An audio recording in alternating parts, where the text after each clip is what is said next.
मन से तृष्णा मरी नहीं, लालच गयो न काम। कोठरी तो ये भरी पड़ी, कहाँ बैठेंगे परमात्मा दातार। सत्संगत जी प्यार से कहना, धन निरंकार जी। संतो जी, सतगुरु माँ सभी की झोलियाँ खुशियों से भरी रखें, दासी यही मांग मांगती है।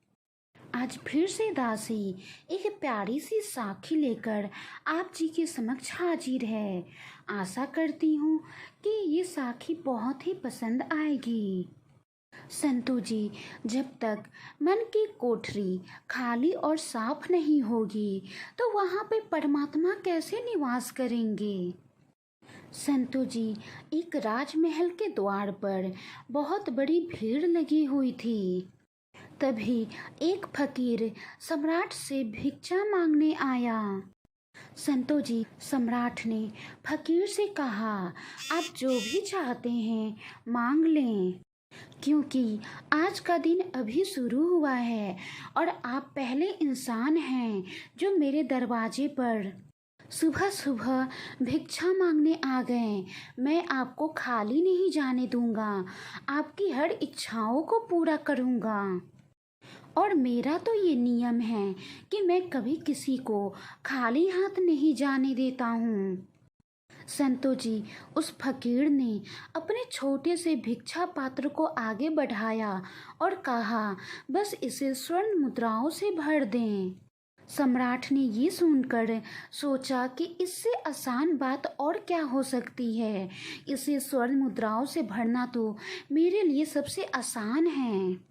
संतु जी, लेकिन जब उस भिक्षा पात्र में स्वर्ण मुद्राएं डाली गईं तो ये ज्ञात हुआ कि उसे भरना तो असंभव था, क्योंकि वो तो जादुई था। जितनी अधिक मुद्राएं उसमें डाली गई उतना ही अधिक वो खाली होता चला गया। संतो जी, सम्राट ये देखकर चिंताजनक हो गया कि ये कैसे हो सकता है। जितनी इसमें मुद्राएं डाली जा रही हैं ये तो और भी खाली होते जा रहा है। आखिर इस पात्र से मुद्राएं कहाँ जा रही हैं।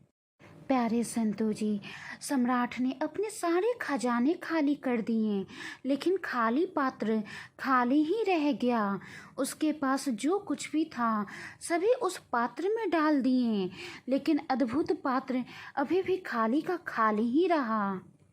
तब सम्राट ने कहा, भिक्षु, तुम्हारा पात्र साधारण नहीं है, उसे भरना मेरी सामर्थ्य के बाहर है। क्या मैं पूछ सकता हूँ कि इस अद्भुत पात्र का रहस्य क्या है। सत्संगत जी, वो फकीर हंसने लगा और बोला, कोई विशेष रहस्य नहीं है। मरघट से निकल रहा था कि मनुष्य की खोपड़ी मिल गई, उससे ही ये भिक्षा पात्र बना है। मनुष्य की खोपड़ी कभी भर ही नहीं सकती, इसीलिए ये भिक्षा पात्र भी कभी नहीं भरा जा सकता।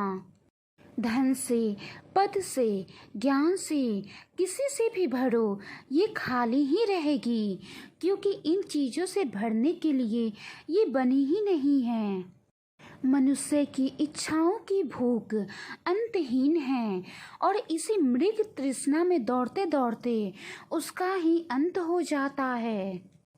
आत्मज्ञान के मूल सत्य को ना जानने के कारण मनुष्य जितना पाता है उतना ही दरिद्र होता जाता है।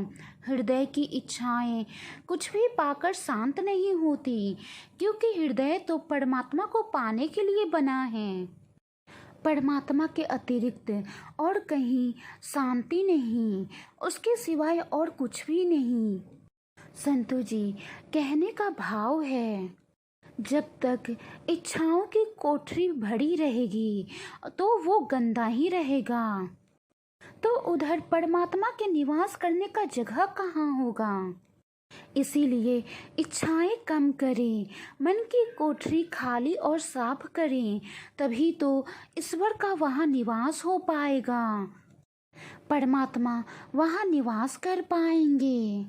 मनुष्य की इच्छाएं ऐसी हैं कि वो कभी पूरी हो ही नहीं सकती, कभी भर ही नहीं सकती, क्योंकि जब एक इच्छा पूरी होती है तो दूसरी इच्छा अपने आप मनुष्य में जन्म ले लेती है।